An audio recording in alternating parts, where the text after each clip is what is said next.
This was the largest meeting of psychotherapists ever held.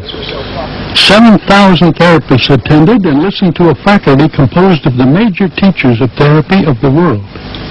This meeting was held in honor of Milton H. Erickson, a psychiatrist who changed the way people think about hypnosis and innovated a new approach to psychotherapy.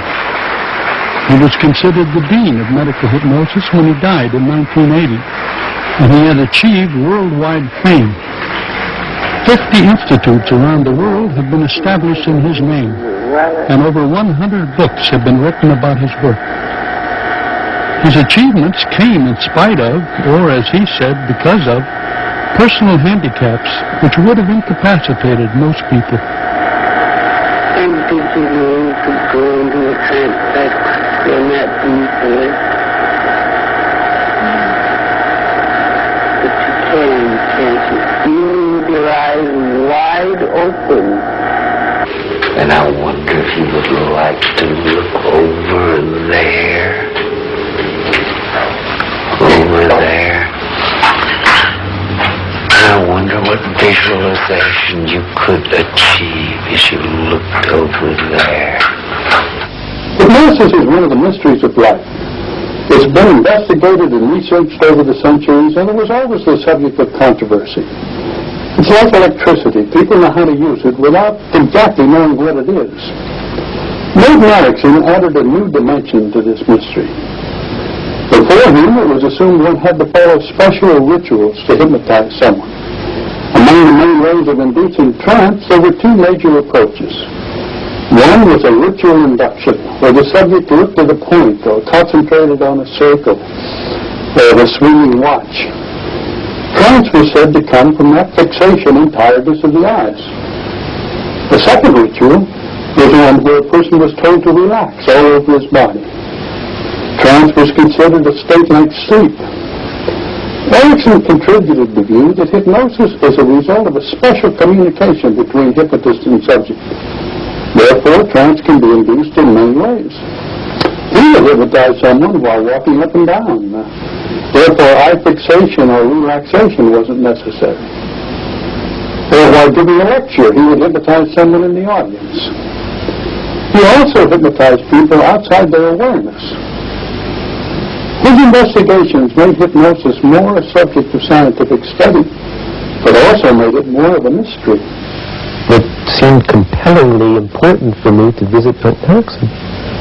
So I was nervous about being there and unsure of myself and really didn't know what to expect or what was I going to say to him. And I walked in the door at 10:30 at night, and this is Dr. Erickson. And Erickson looked up at me.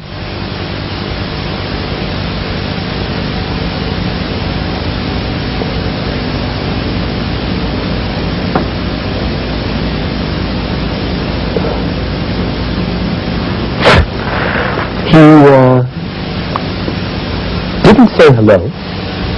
Well, I was standing there cataleptic because nobody had ever said hello to me like that before. Roxy took me into the next room and explained that her father was a practical joker. But it really wasn't a practical joke, it was an induction of hypnosis. So he was truly the most playful human being that I've ever encountered. While we were talking, I suddenly woke up. And it was a real interesting experience to me. And I woke up. Somehow, I don't know exactly what I mean by that, but I just suddenly realized I wasn't here. And I looked at him, and he smiled and nodded. And it was an interesting experience. I have no idea what he said during that time or what happened, or whether it was 1 second or 1 hour. And I used to position myself in the audience for the Saturday afternoon demonstration behind the biggest, heaviest man in the room, because I just absolutely didn't want to be seen. And when Milton would come in, I would kind of go like that. Really, I was terrified of him. But it didn't work. And somehow or another, he saw through the person I was sitting behind. He was always very gentle and very kind and never really abrasive, because I would have turned and run. And now take a deep breath and feel wide awake and refreshed and energetic.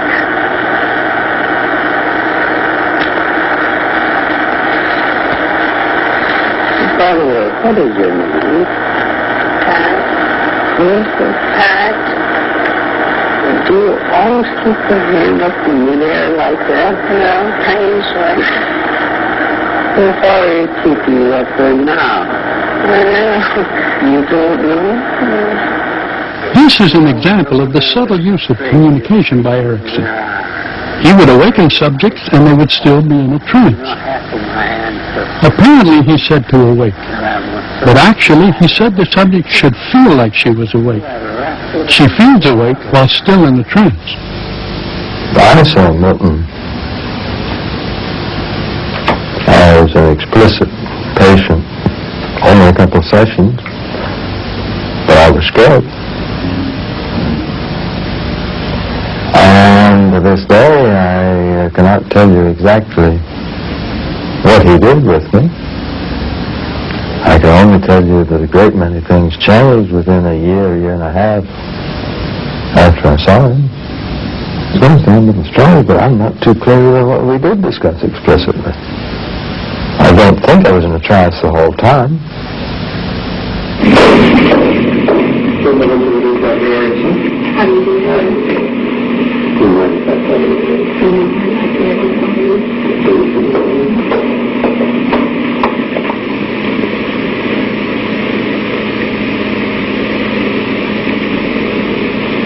I want you to discover the difference between your thinking and your doing. And now, I want you to shake your head no. Your name isn't Ruth, is it? And you aren't a girl, are you? And you aren't sitting down, are you? And you aren't in a trance, are you? And you aren't answering me, are you? You're nameless. He would explain, if you insisted, that he did love to do things and have people wonder how he did that. And in a way, that was a failing, particularly for the beginners who would think, oh my goodness, I'll never be able to learn to do that. Dr. Erickson, how would you define hypnotic trance?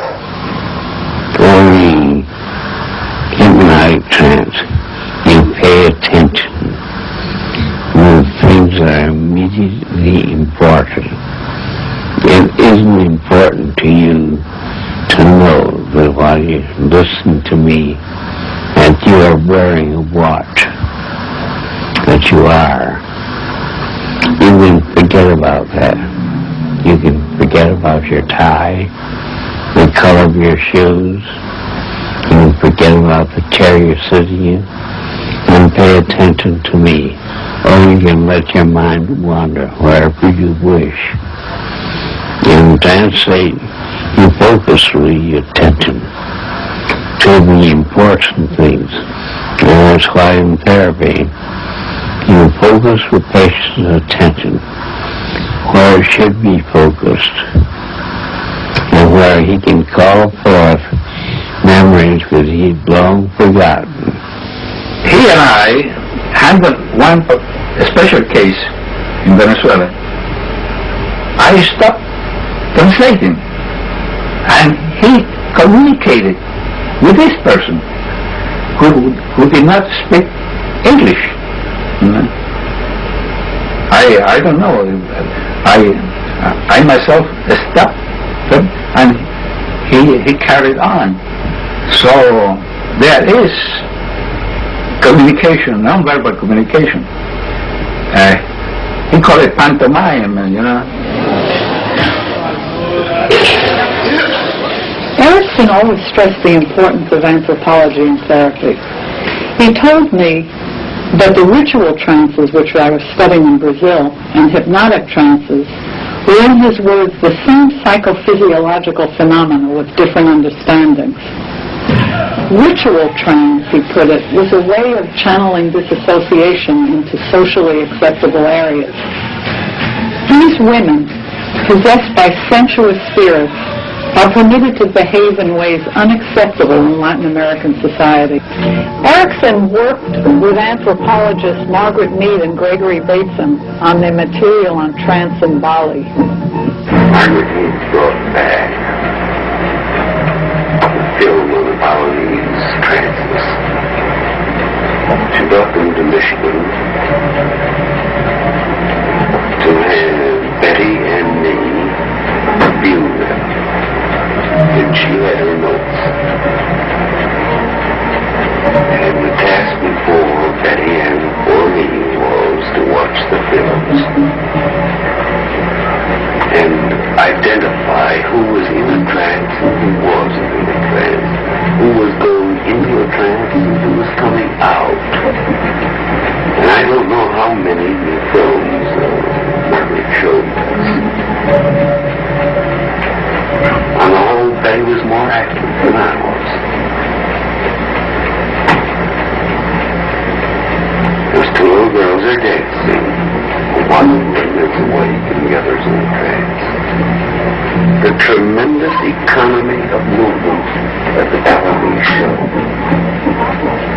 And the hypnotic subject always shows a tremendous economy of movement.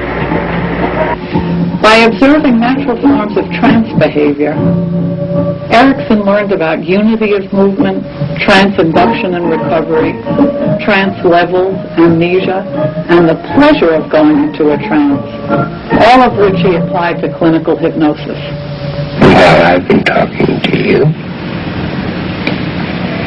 you've altered your respiration. Your heart rate is altered. I know from past experience that your blood pressure has changed. Your pulse has changed. And your eyelid reflexes change.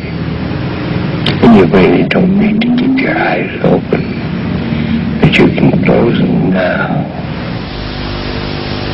You did teach me self-hypnosis, which I use for childbirth. The reason I wanted to use hypnosis was because I wanted to be very much a participant in this. I wanted to observe and watch it, really be involved. He taught me to count backwards from 20. After a while, I just abandoned the counting backwards, and just when I want to go into trance, I just do it instantly. I don't bother with anesthesia because it's more bother than it's worth. Without any anesthetic at all, I went into this procedure, had my nose broken, had the bones opened up so that I can breathe, and I didn't have any bleeding during that procedure. How I went into trance? Certainly, there's so many different ways. Since I'm sitting here, I would just simply put myself into trance.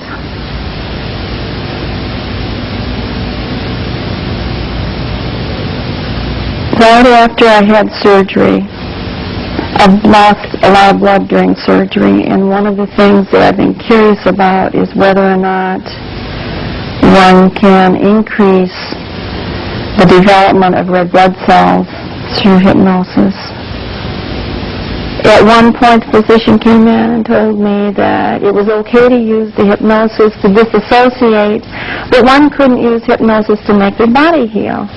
Well, one can, believe me, I just did. Erickson was born poor at the turn of the century in a log cabin in Orem, Nevada, a mining town which has since disappeared. When the mine went broke, his family traveled east in a covered wagon. His father established the family on a small farm in Wisconsin, in this house which still stands.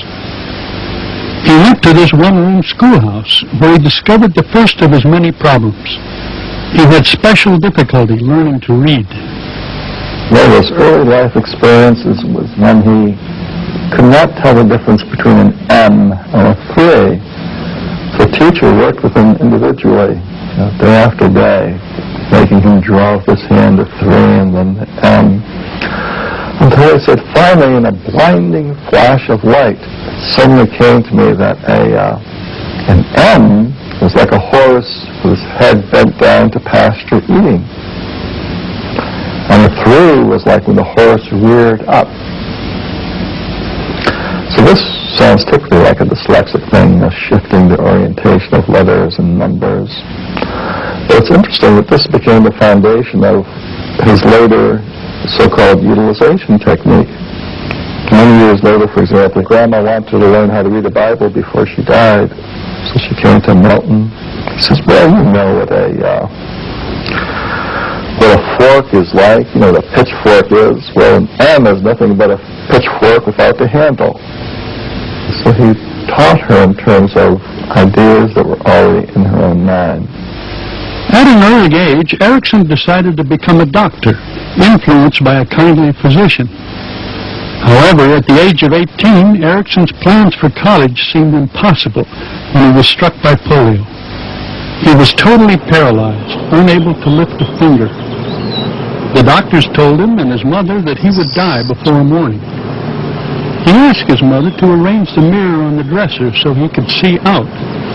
He wanted to admire his last sunset reflected in the mirror in this upstairs window. Despite the doctor's predictions, the next morning Erickson was still alive, and he continued to be so for the next 60 years.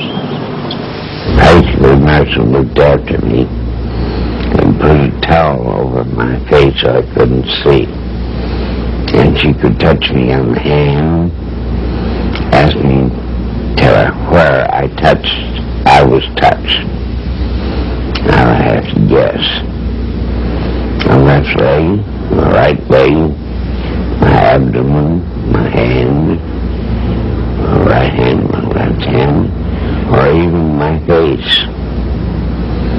It took a long, long time for me to learn where my toes were, or my feet were, and to recognize the individual parts of my body. They tied him in this rocking chair and they left him for an unaccustomed length of time in the middle of the room, so he looked longingly out the window. He wanted to be able to look out at the farm. So he looked longingly out the window. Here's a 17-year-old kid. He suddenly notices that the rocking chair is starting to rock a little bit. So what's this? My body's paralyzed. How come the rocking chair is starting to rock? Could it be just my wishing and hoping started some of my muscles moving? So incredibly, this little 17-year-old farm kid, he discovered the basic principle of hypnosis that was enunciated over a century earlier by Bernheim, the ideodynamic principle. Of course, Milton did not know that this is hypnosis. But he began giving himself exercises. How did my hand hold a spoon? And he would look at his hand and his fingers. And he would rehearse the sense memory. How did I pick up a spoon? Until one day he was rewarded with a little blip of his finger. And then he was off and running. How did my arm climb a tree, grasp a branch? How did I hold a pitchfork? So before he even heard the word hypnosis, he learned how to use sense memories to bring back whatever sense of mind-body coordination there were and to reinforce it. All of this, by the way, returned to him virtually before his death. He began to lose the same muscles that he had lost and had regained some of the use of. With a great deal of pain, he began to lose each of these muscles individually and in groups during the last number of years when I was his doctor.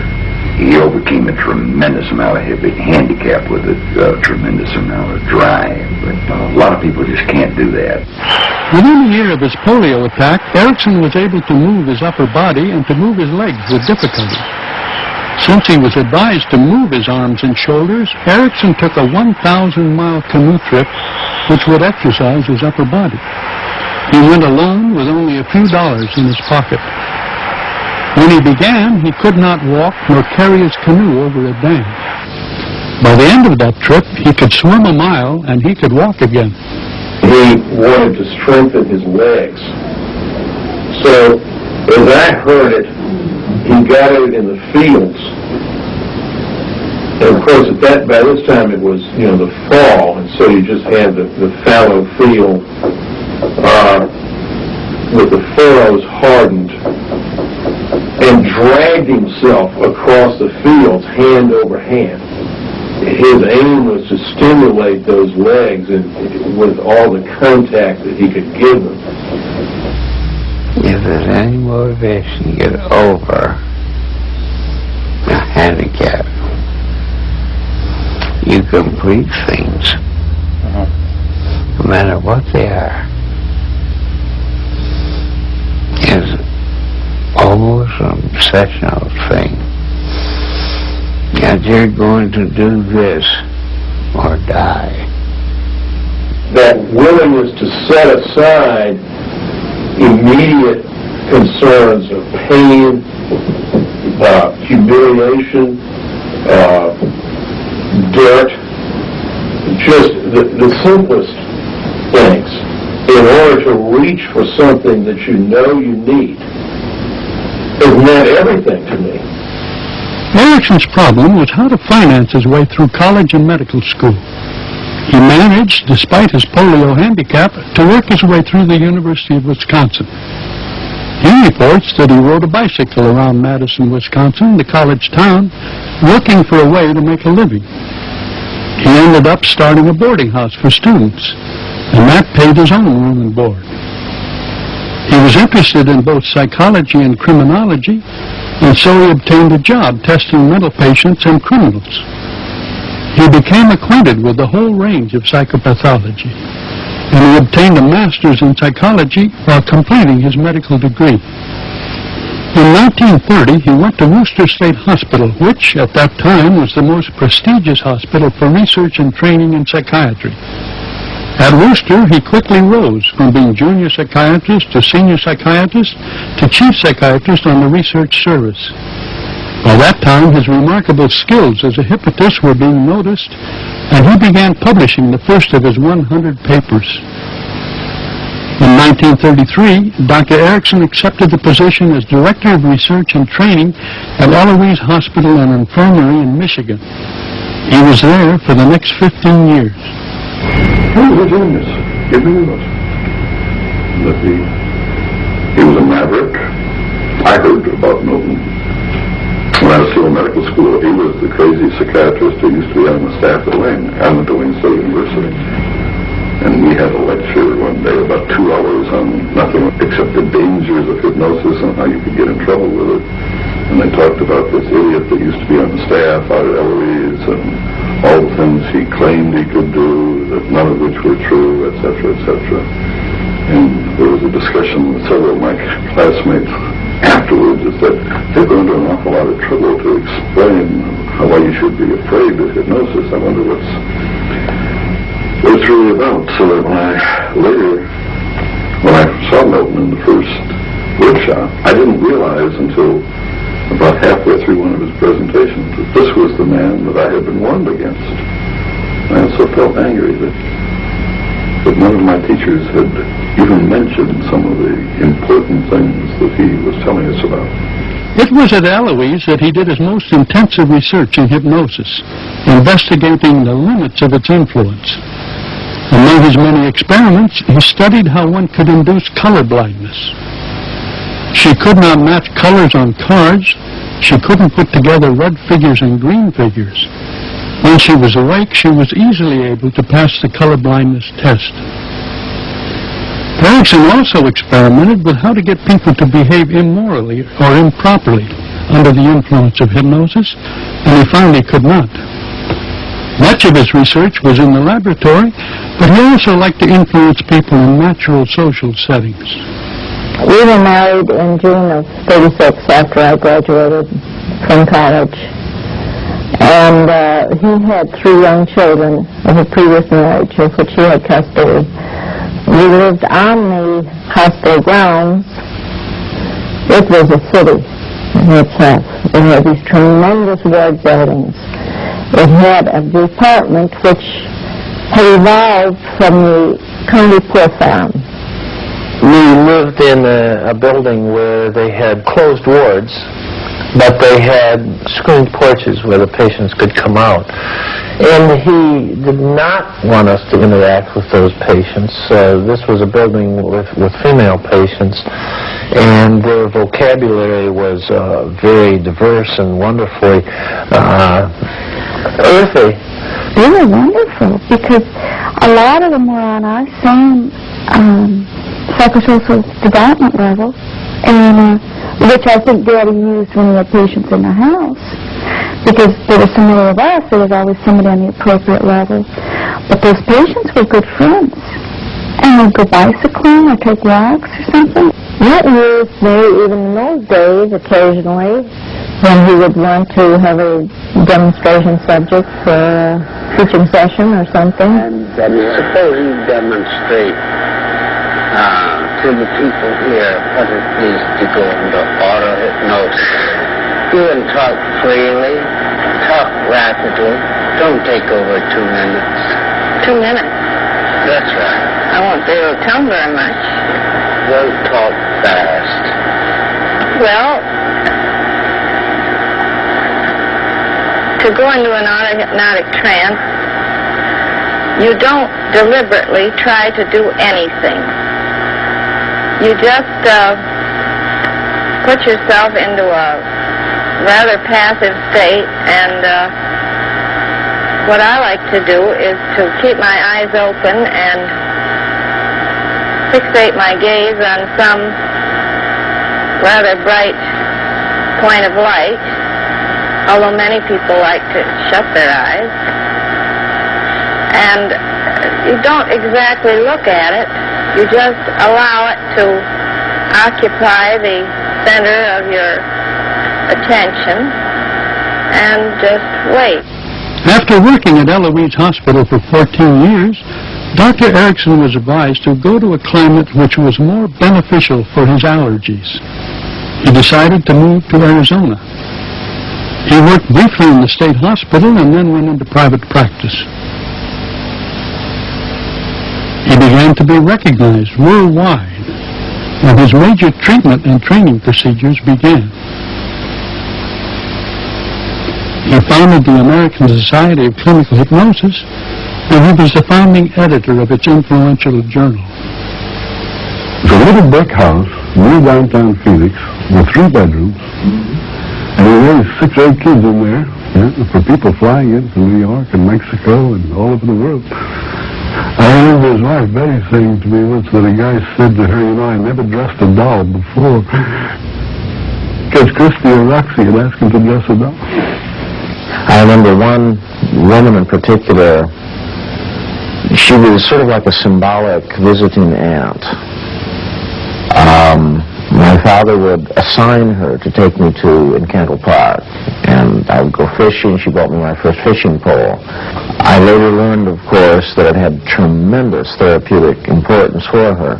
One of the things that we did question was when he would assign them particular tasks, which was fairly routine, to go out and walk, a certain number of miles, or around the block 20 times, or weed the rose garden, or something. We all thought it was rather unusual that the patients would always follow through. Why would a grown man go out and weed the rose garden with no pay, just because Dad told him to do it? Why would he do that? When he's obviously on his hands and knees cursing and hating it. I can't. One of Erickson's therapy techniques came to be called ordeal therapy. All right. I have a remedy in mind for you. It will cost you 8 hours sleep. Do you think you can afford 8 hours loss of sleep? He said, I've been losing that much sleep every night for a year. Of course I can afford it. I said, all right. Tonight when you go home, you take a jar of Johnson, a floor wax, and a rag, and you polish the floor all night long. You polish it till the usual getting up time in the morning. Then you go about the days or you won't lost 2 hours sleep. And the fourth night, before I began polishing the floor, and told the sun, I think I'll rest my eyes for a minute. He woke up at 7 o'clock the next morning. And now on his hairdressers carry themselves in floor wax and polish it right. And I told him, you got an illuminated dial clock. If you can read the time of the night on that clock 15 minutes after you go to bed, you polish the floor all night long. He hasn't missed a night's sleep since. More than anything else, my understanding of how to treat pain was influenced by Erickson. I think he knew more about that than other people whom I have read or worked with, and that's what I really learned a lot from him about. I think fundamentally what I learned was that pain is mutable. All pain is mutable, not just some pain and not just some people, but period. And that was impressive to me. And in some ways that sounds very simple, but I think that that's not something most people know. Erickson liked to emphasize that his difficulties had a positive effect on his work. An example is pain. He suffered severe pain all his life based on his polio. Some of the cramps he had were so severe that the muscles pulled away from the ligaments. He used auto-hypnosis to control that pain when he could. In the process of understanding and working with his own pain, Erickson understood pain better than any other therapist because he had been down that road himself.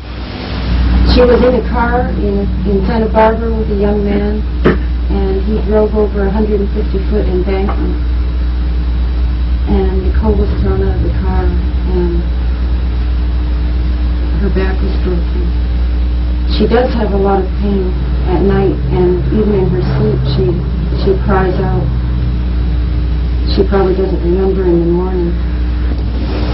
It only makes your pain worse. When I'm depressed. How often is that? How often? I don't know.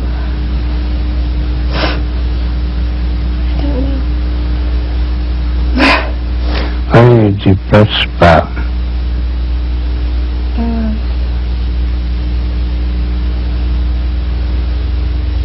A living situation and being in a wheelchair. How old are you? 19. And what would you like to have me do for you? I'd like you to help me walk again. Yeah, I can't help you walk again, then what?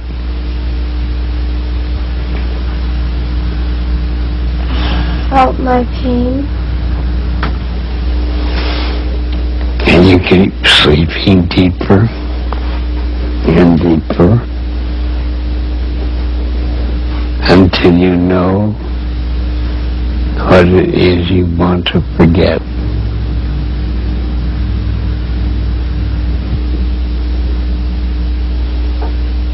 There's something else you need to do.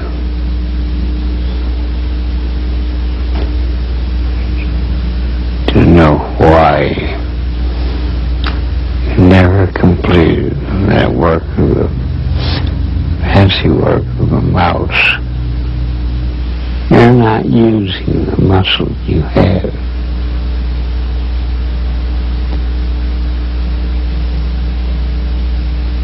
You got a very smooth face. You have too short a smile, not a wide enough smile.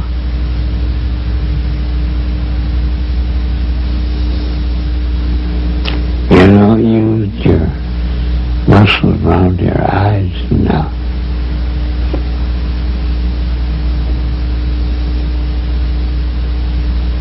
And you can have a dimple if you wish.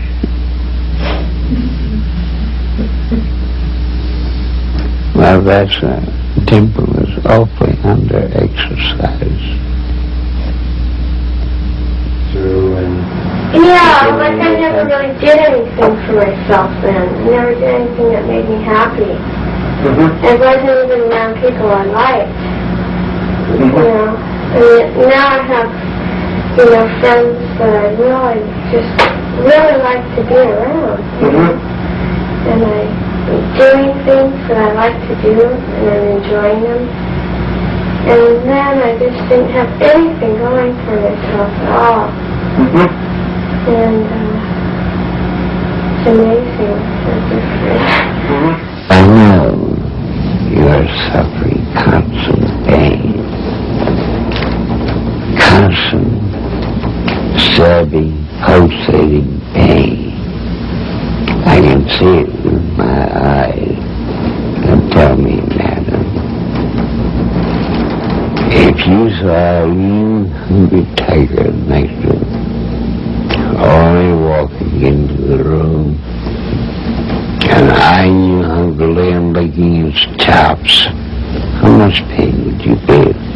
I wouldn't feel any under those circumstances. Oh my goodness, I don't feel any pain now. May I take the tiger back to the hospital with me? He was great on observation. You know, one of the interesting things that was hard for us to grasp in those days, I think, was that he took the way a patient sat down and the way a patient moved as a message to him, not as just an expression about the person. And therefore, he took it that they were telling him something. He said, I'm waiting for a woman to come into my office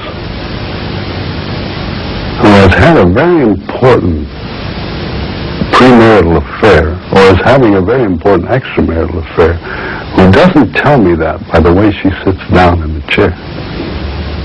He covered the whole range of patients. I mean, he was as comfortable with a raving psychotic as he was with a little kid that he was playing jacks with, or an adolescent that he was talking with. He had a tremendous range. I needed to study for my master's degree. I'm a physical education teacher. And I kept asking Dr. Erickson, when are you going to prepare me for this burden over my head, which is the passing of my master's degree? And so I studied very diligently at home from June until whenever, almost seemed like 9 months I kept studying. And I kept saying, well, aren't you going to tell me something so that I'm going to feel like I'm going to pass? And he just kept going on and talking in his usual nice manner to me. And he would tell me stories.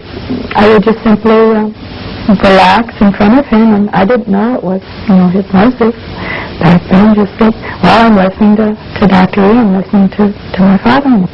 He'd start out by saying, I had a patient who, and then before I knew it, oh, it's time to leave. So I told her, go into a trance, and now forget about your master's examination.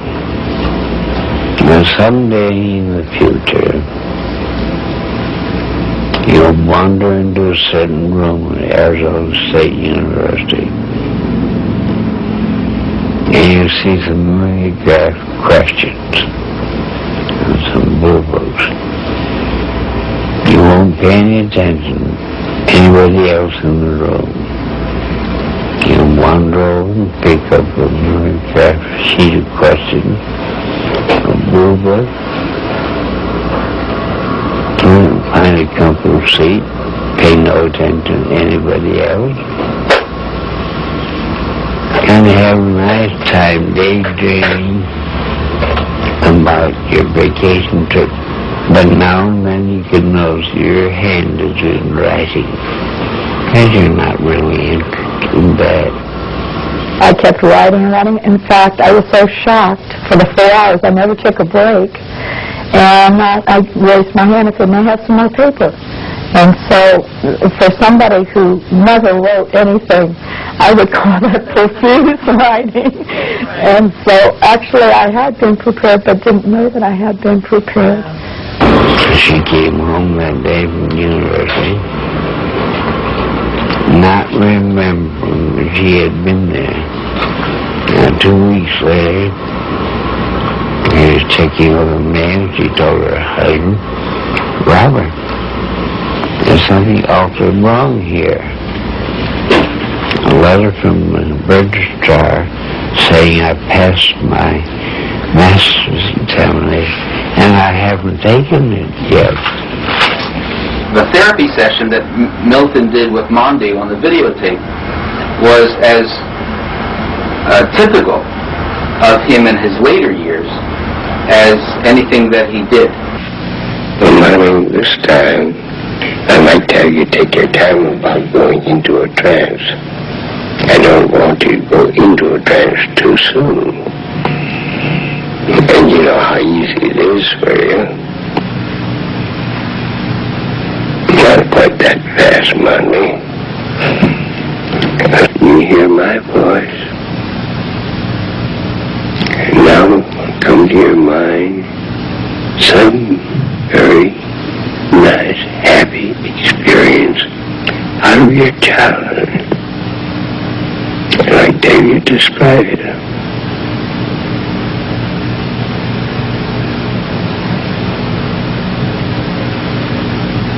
Splashing in water. Splashing in water? Break. Tell me more about it. I'm doing so with total abandonment. I'm about 2 years old. You're 2 years old? I was 2-year-old Mondi having a very good time. And memorize all those good feelings, because there's a lot of them. It's a learning. He knew I was emotionally very disturbed at that period too, so he saw me very frequently. I don't know if it was 2 or 3 times a week at first, and he told me the first day, he said, I will treat you without charge, but if you stay with it. He said, if you leave, why then I'll have to charge you. I was very glad to have the help. He would tell you a story. It was kind of like Jesus and his parables, I guess. He would illustrate everything with a little story. And you'd get the point, you know. You'd understand exactly what he was saying. He helped with my femininity, so to speak. One time told me this story about, well, can a female pigeon looking in the mirror see her attractiveness to male pigeons? But it was right after that my husband had the accident. He was working as a carpenter, and the accident occurred because he was having to manage a saw on a big construction outfit, and then he got his hand in the saw and lost 3 fingers. When he was taken to the hospital, Dr. Exon wanted me to call him. So when I called him, he said, tell him, just as he's coming out of the anesthetic, that I promise him he'll go right on doing his sculpture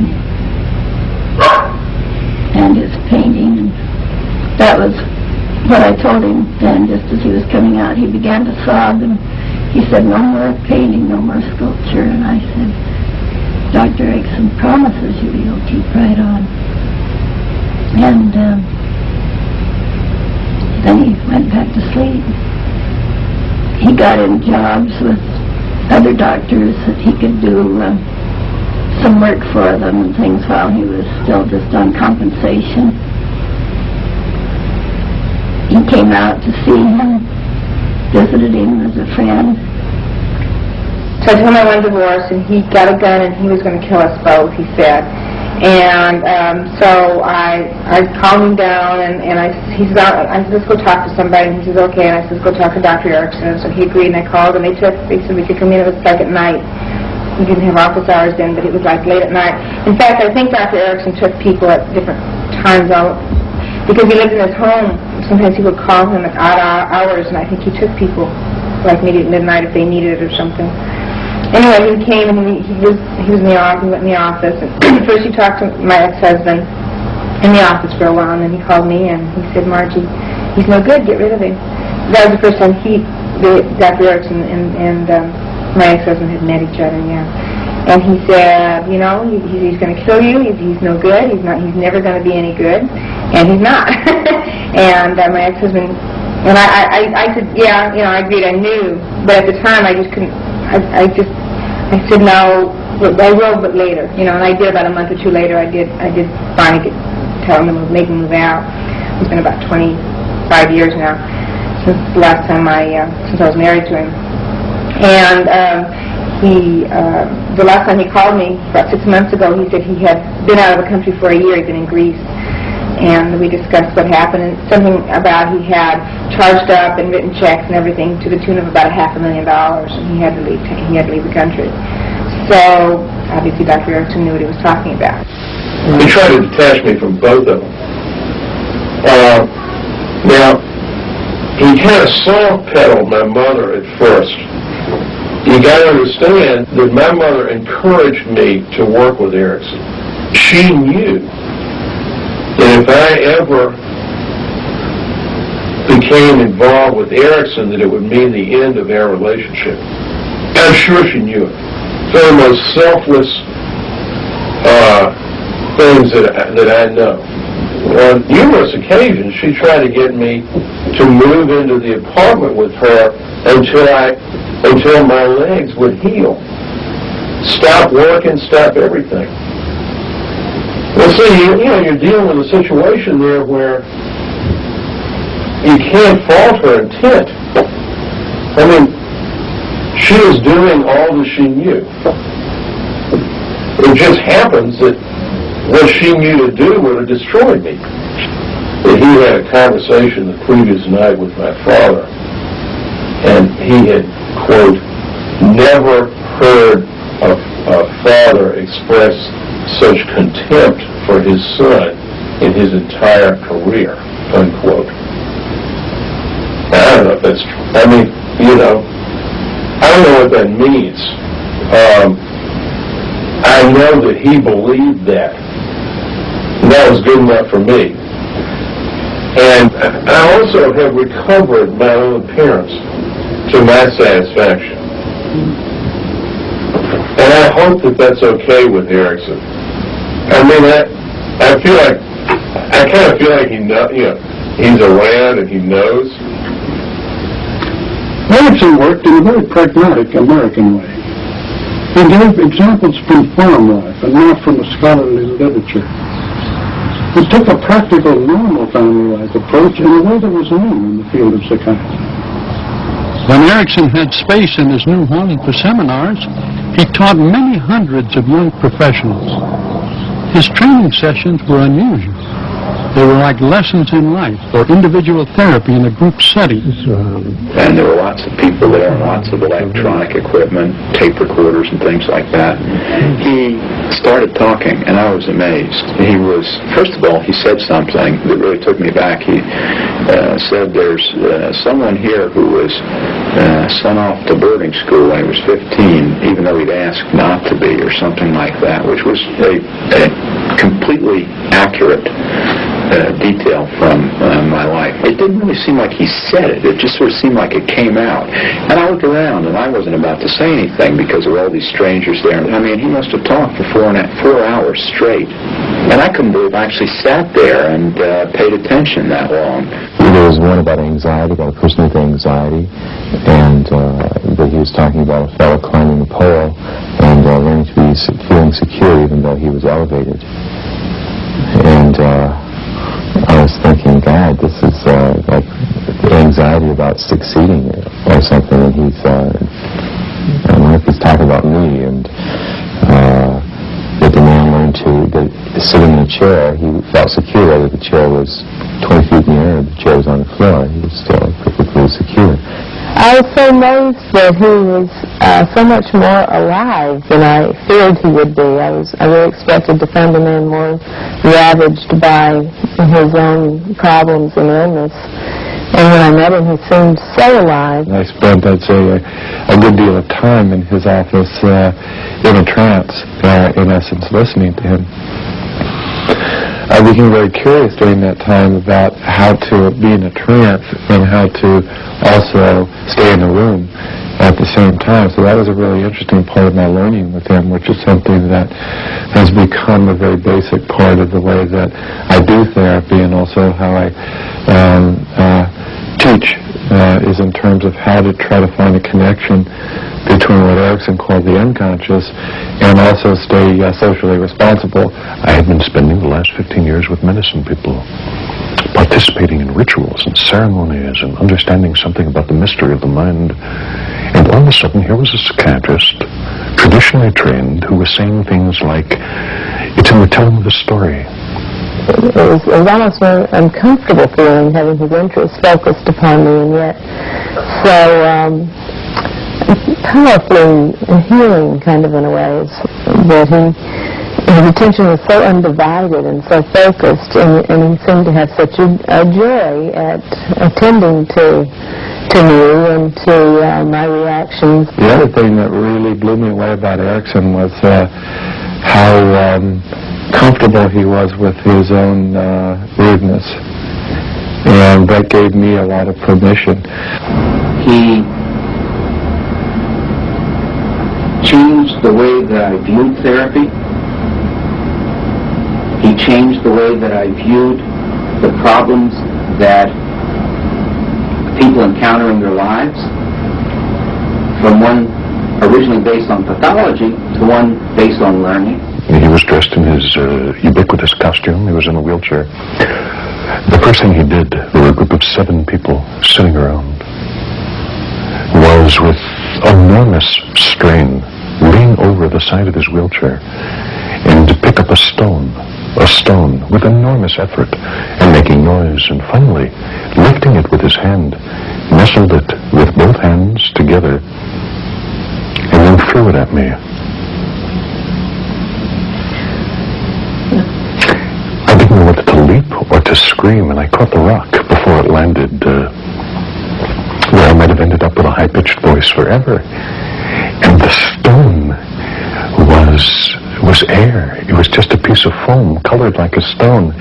And he looked at me and said, not everything you see is the way you see it is. He was a very complex man. Extremely complex, and I loved him dearly. And so did many others. And he was really a loving man.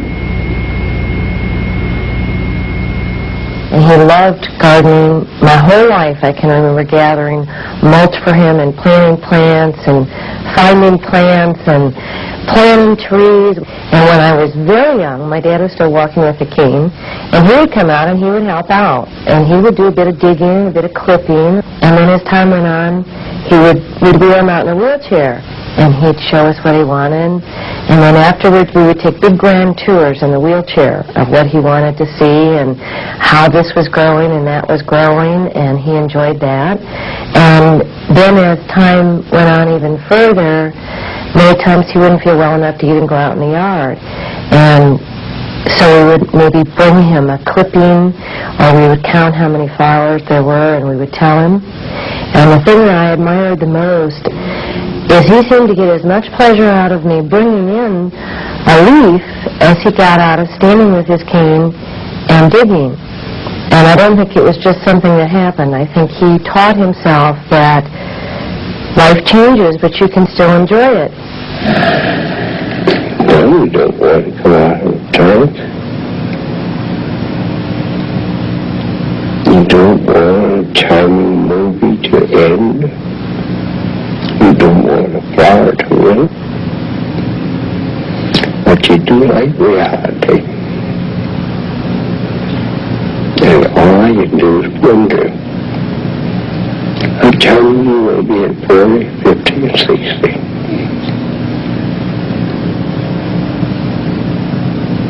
And you wonder all the new things you find 40, 50, 60. I'm looking to find out how nice things are at 80. Well, my son